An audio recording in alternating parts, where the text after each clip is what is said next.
Companies will go bust, families won't make it. Of course. And what you're doing is you're using the government balance sheet, which means you are taking the losses. Instead of the private sector, you're putting them on the public balance sheet.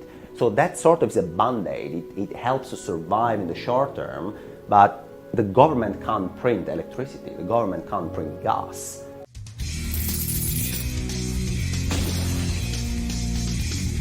In today's video, macroeconomist Alfonso Peccatiello tells us his analysis on the current state of the economy and inflation.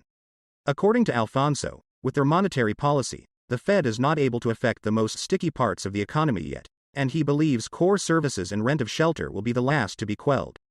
Because the drivers of inflation aren't going down and the bond market knows the more the Fed is tightening today, the more long-term damage will be done to the economy.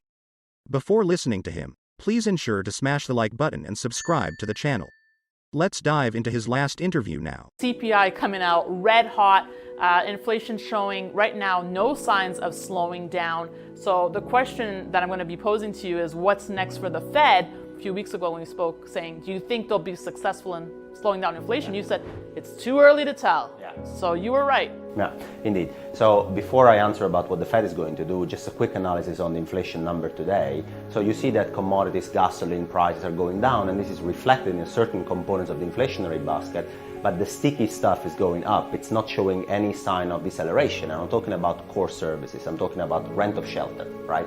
And why that is because when house prices go up, rents also with a lag tend to go up as the labor market remains strong, but these components are sticky and they're lagging. It takes a while before the Federal Reserve, with their tight monetary policy, is able to affect those components. And as we have seen today, they aren't able to affect those yet. So inflation remains kind of high, but most importantly, the sticky components, the components the Fed cares the most about, they are the last one to react. It's going to take a while. So what do you think's going on now? They're looking at this number, and you think they're thinking, what are they thinking? Oh, they're very disappointed. They obviously are happy with the market reaction. So the bond market has priced now a terminal rate of 4.20%, 4.2%. Right. So that's pretty aggressive. It shows the market believes that the Fed is going to be aggressive. There is a 20% chance of a 100 basis point hike at the next meeting, which would be a historically large interest rate hike for the Fed. The equity market is tanking, it's down 3% last time I checked.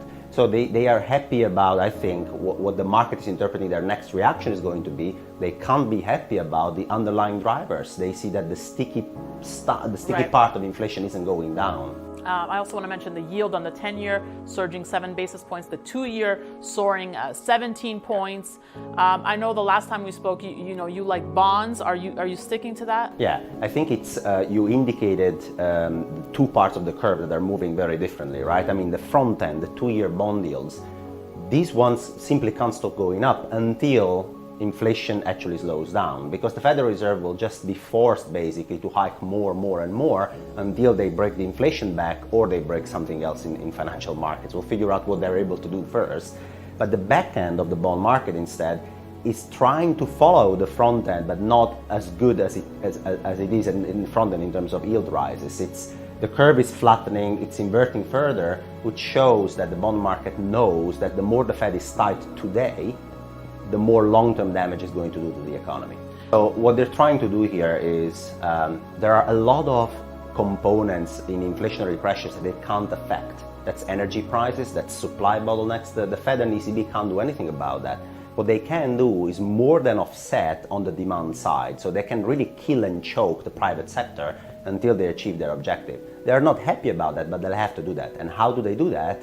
Is by tightening conditions for all of us. And all of us means mortgage rates. That's the easiest thing you can think of. The housing market is gigantic and it sits on everybody's balance sheet.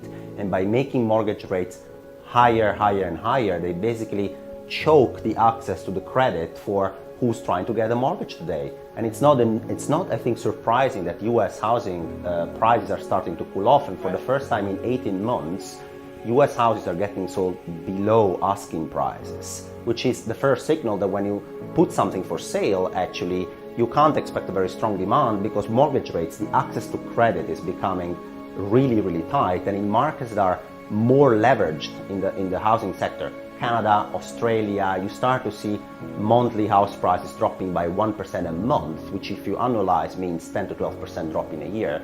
And that's one way that the Federal Reserve and the ECB, central banks in general, have to cool down the private sector, hit the housing market. Later on, that will lower rents. It will also give us a negative wealth effect because our houses will be worth less.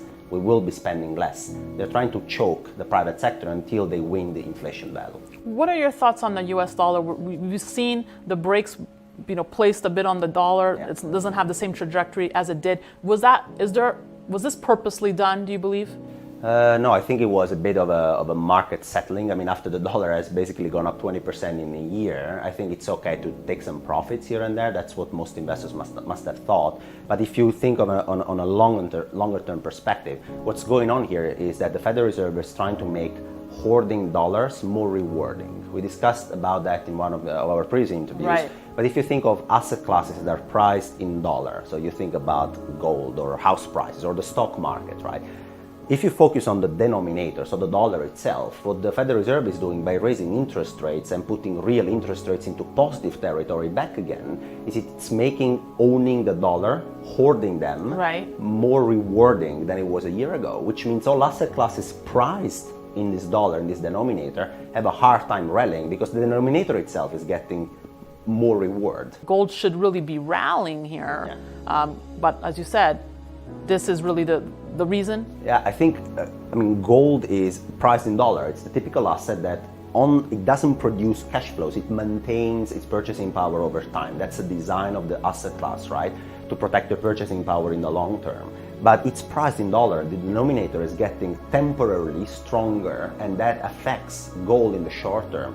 I do think that gold will be one of the first asset classes to rally once the Federal Reserve... You do? Yeah, I do think it's going to be one of the first asset classes to buy. It's going to be one of the first asset classes to rally, because when the Federal Reserve has achieved enough progress on the inflation front and they can stop with this tightening process, but the economy out there still looks pretty bad, because imagine all the damage we're going to do over time, gold is going to be one of the assets that is going to benefit the most. Taking risks that being very early is also being wrong.